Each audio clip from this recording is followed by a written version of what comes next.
This is America First with Sebastian Gorka. It doesn't matter what they think they get to call it. It is a crisis. You heard those headlines. At least 10% of the illegal immigrants are testing positive on our southern border. Now they want to house 3,000 illegal immigrant teens in a Dallas convention center. How can you make a difference? You can't go to the border, strap on a Sam Brown, a gun and a badge, but you can make a difference with the amazing people at Food for the Poor, feeding more than 1 million mouths every single day in more than a dozen countries. Please help them. If we can feed the starving children in our hemisphere, it's less of a reason for their parents to put them in the hands of the coyotes, of the smugglers. Let's protect them by feeding them. Please help today. A donation in any amount makes a difference, but a one-time donation of $37 will feed one of these children for 6 months. We have the food. We just have to get it to them. Be one of these guardian angels. Be a modern missionary. Go to our website, sebgorka.com. Make a donation today. Hit the Food for the Poor banner at the top. Save a life or save lots of lives. You can call them on 855-330-HOPE. That's 855-330-4673, sebgorka.com. That's SEBGORKA, sebgorka.com. Let's get the facts. Let's find out what's really going on from somebody who was telling the truth long before anybody was paying attention. It's been far too long. He's my buddy, my former colleague, director of Breitbart's Border and Cartel Chronicles projects, Brandon Darby. Welcome back to America First. Hey, Seb, it's an honor to be on your show, and I miss you, and I'm glad to sit here with you and talk with your listeners about what's happening on the border. Okay, first things first, are you still off the cigarette wagon?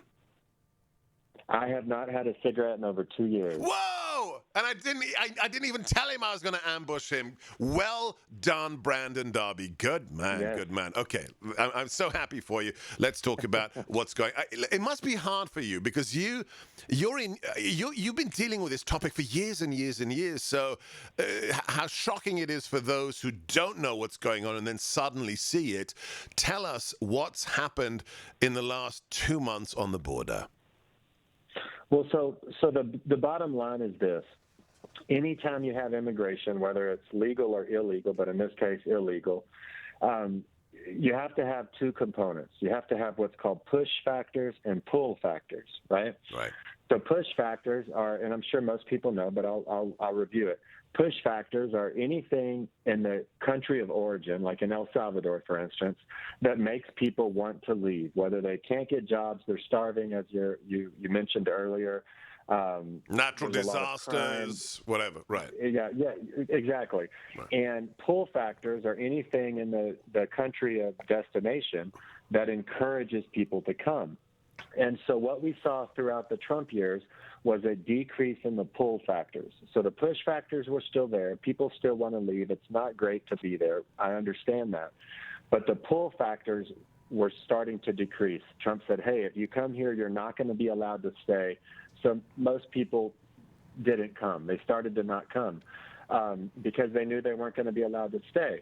Now what we're seeing with the rhetoric, even before Trump implemented any policy changes, just the rhetoric alone discouraged people from coming. It ended pull factors. It reduced the pull factors. And now what we're seeing is the rhetoric, mostly the rhetoric from the Biden administration, not only during the administration, but also during the campaign, right? During the campaign and during the Democrat primaries.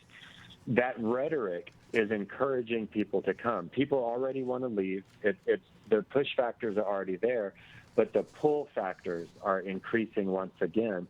So now we're seeing those people who are in horrible situations, they want to come here. And you know, regardless of your feelings about immigration, I do think the vast majority of the people coming are not bad people. I understand why they want to come.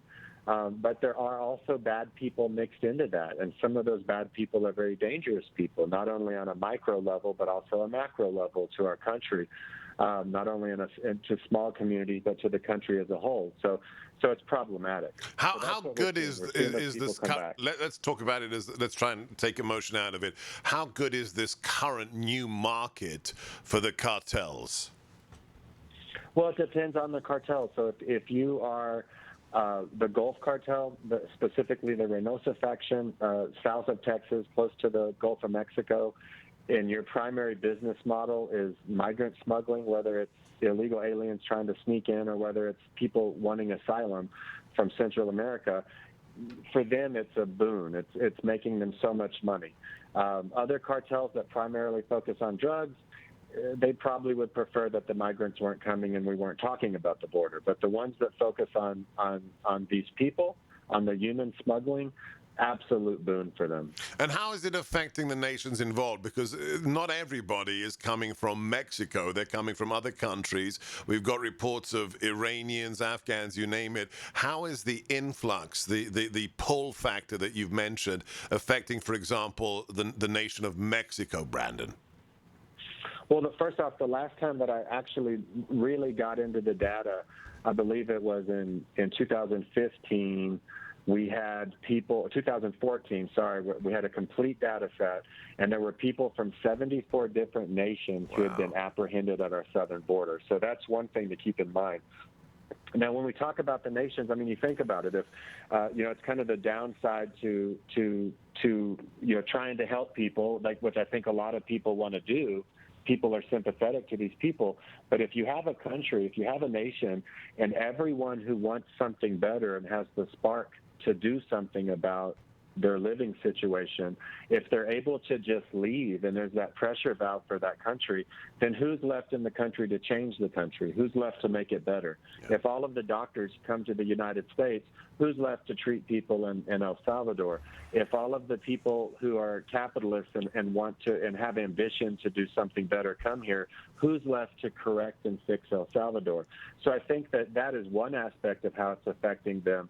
But then the other aspect is our policies are fueling transnational criminal organizations in Mexico. Some of those cartels, like I said, certain factions of the Gulf cartel, the CDN faction of Los Zetas, they're making a lot of money, and this process of what's happening is encouraging people to come, and it's making these cartels a lot of money. So it's actually exacerbating and fueling the very systems that cause people to leave those countries. A deadly cycle, and the only people enjoying it are the cartels. Follow this man right now for the ground truth on Twitter at Brandon Darby. God bless you, Brandon. Stay safe and stay us away from those cigarettes. I'm Sebastian Gorka. This is America First on the Salem Radio Network.